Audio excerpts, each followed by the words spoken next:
हाँ, तो अब हम पढ़ेंगे नदियों का महत्व। तो नदियों का मानव जीवन पे बहुत ज़्यादा महत्व रहा है। जब से मानव सभ्यता का विकास हुआ है तभी से यह जीवन रेखा का कार्य किया है। तो हम कह सकते हैं कि नदियों को मानव सभ्यता का जीवन रेखा भी कहा जाता है। नदियों से कृषि में सिंचाई के लिए जल प्राप्त होता है। यह जल परिवहन और वाणिज्य व्यापार में भी सहायक होती है। इस पर बांध बनाकर जल विद्युत का उत्पादन होता है। इससे मछलियाँ प्राप्त की जाती है। तो यही है नदियों की विशेषताएं। तो अब हम पढ़ रहे थे कि भारत की नदियों में कि मुख्य दो भाग हम लोग बांट दिए थे, एक हिमालयी नदी और एक प्रायद्वीपीय नदी। अब हम पढ़ेंगे हिमालयी नदियाँ कौन कौन सी हैं। तो हिमालयी नदियों के अंतर्गत सबसे पहले हम पढ़ेंगे सिंधु नदी के बारे में, जो सबसे उत्तरी भाग में है भारत के। तो सिंधु नदी जो है मानसरोवर झील से निकलती है और यह मानसरोवर झील चीन में पड़ता है। तो यहाँ आप देख रहे हैं सिंधु मानसरोवर झील से निकलती है। निकलने के बाद भारत में प्रवेश करती है और भारत से बहते हुए पाकिस्तान में आती है और पाकिस्तान को सिंचित करते हुए यह चली आती है कहाँ, अरब सागर में, पश्चिम में अरब सागर में आकर गिर जाती है। तो सिंधु नदी की कुछ सहायक नदियाँ भी हैं। सतलज है, रावी नदी है, झेलम है, चिनाब है। तो यही है सिंधु की, और ब्यास नदी है। तो ये है सिंधु की सहायक नदियाँ। अब हम जानेंगे कि ये सिंधु नदी कितना किलोमीटर भारत में बहती है और उसके बाद कितना किलोमीटर पाकिस्तान में बहते हुए अरब सागर में विलीन होती है। तो यह 250 किलोमीटर भारत में दूरी अपना तय करती है। उसके बाद पाकिस्तान के सीमा में प्रवेश कर जाती है और पाकिस्तान की सीमा में प्रवेश करने के बाद इसकी कुल लंबाई जो है भारत से लेकर पाकिस्तान तक की जो दूरी होती है मिलाकर यह 2100 किलोमीटर की दूरी स्थल खंड का तय करते हुए चली आती है कहाँ, अरब सागर में। तो भारत में यह नदी जम्मू कश्मीर, हिमाचल प्रदेश, पंजाब क्षेत्र को सिंचित करती है। इसकी सहायक नदियां हम बता चुके हैं आप लोगों को, सतलज, रावी, झेलम, चिनाब और ब्यास नदी है। यहीं पर एक चीज़ हम और बताना चाहेंगे कि पाकिस्तान को सिंधु की देन कहते हैं।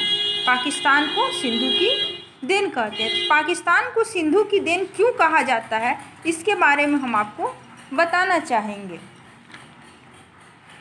तो पाकिस्तान की सिंधु की देन इसलिए कहा जाता है क्योंकि यह क्या होता है, यदि यही पाकिस्तान का क्षेत्र है, यदि यह सिंधु नदी पाकिस्तान में नहीं बहती, अगर भारत क्या करे, इस सिंधु का नदी का राह मोड़ के इधर राजस्थान की ओर बहाने लगे तो राजस्थान का भाग का मरुभूमि चेंज हो जाएगी, यहाँ की मिट्टी हरियाली हो जाती।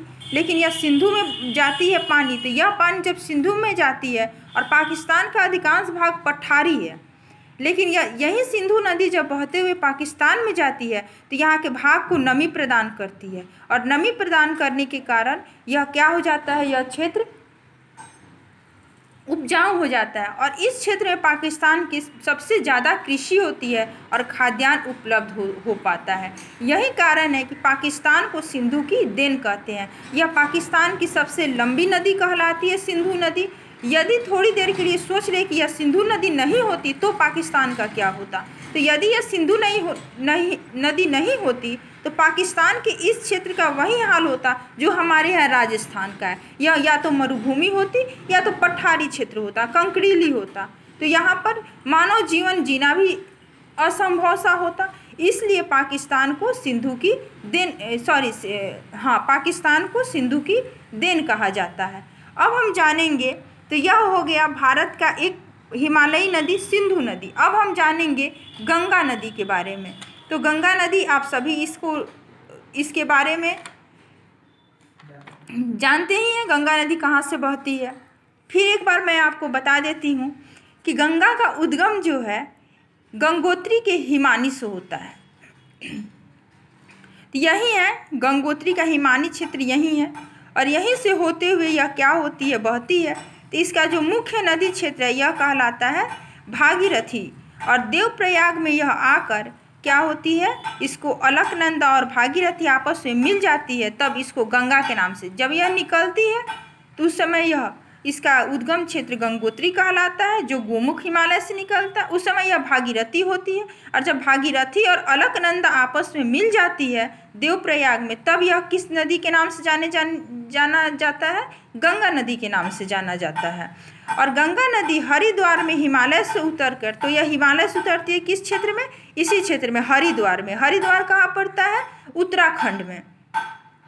तो उत्तराखंड में उतरती है और यहाँ से बहते हुए यह चली आती है मैदानी भाग, यानी उत्तर प्रदेश, बिहार, और बिहार से बहते हुए पश्चिम बंगाल, और पश्चिम बंगाल से भारत में कहें तो पश्चिम बंगाल तक, और इधर बांग्लादेश में भी बहती है, और बांग्लादेश से बहते हुए चली आती है बंगाल की खाड़ी में।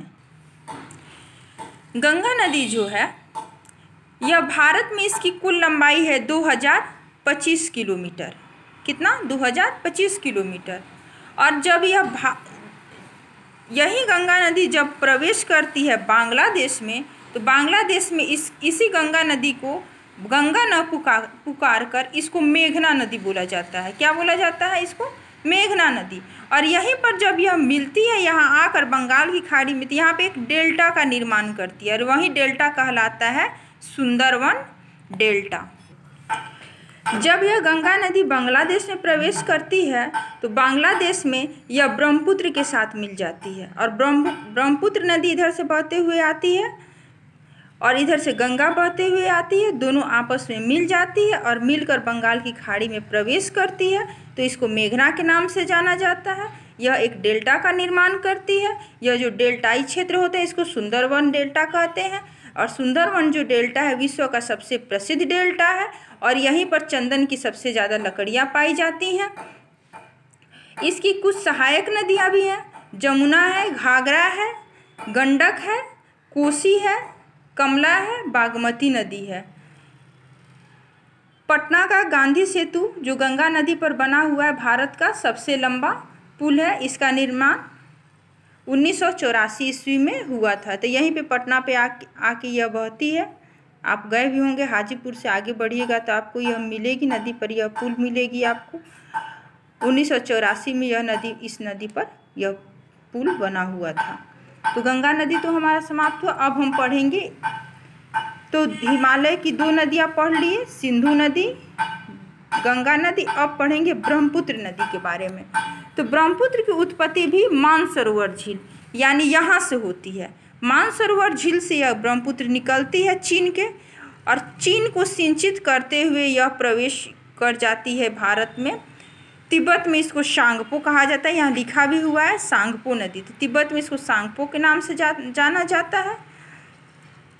यह भारत में प्रवेश करती है। भारत में यह और अरुणाचल प्रदेश के पास यह नदी आकर भारत में प्रवेश करती है। यहाँ देख सकते हैं सांगपो नदी यहाँ आई अरुणाचल प्रदेश के पास। अरुणाचल प्रदेश में आने के बाद यहाँ नदी का सिस्टम दिखाया गया है। यहाँ पे यह असम में आई, असम से बहते हुए यह आई यहाँ पर बांग्लादेश के पास, और बांग्लादेश में बहते हुए यह चली आई कहाँ? बंगाल की खाड़ी में। तो यह इस नदी को चीन में सांगपो कहते हैं, भारत में ब्रह्मपुत्र कहते हैं, और बांग्लादेश में इसको जमुना कहते हैं। बांग्लादेश में क्या कहते हैं? इसको जमुना नदी कहते हैं। यह अधिकांश तिब्बत क्षेत्र को प्रवाहित करती है। आप देख ही रहे हैं तिब्बत क्षेत्र को प्रवाहित कर रही है। ये तिब्बत है, तिब्बत के क्षेत्र को प्रवाहित कर रही है। ये इस नदी में प्रतिवर्ष बाढ़ आती है, जान माल, धन संपत्ति की काफ़ी क्षति पहुंचती है। इस प्रकार हमारी प्रायद्वीपीय नदी की यह 3 मुख्य नदियाँ समाप्त हुई। आगे मैं और बताऊंगी आपको।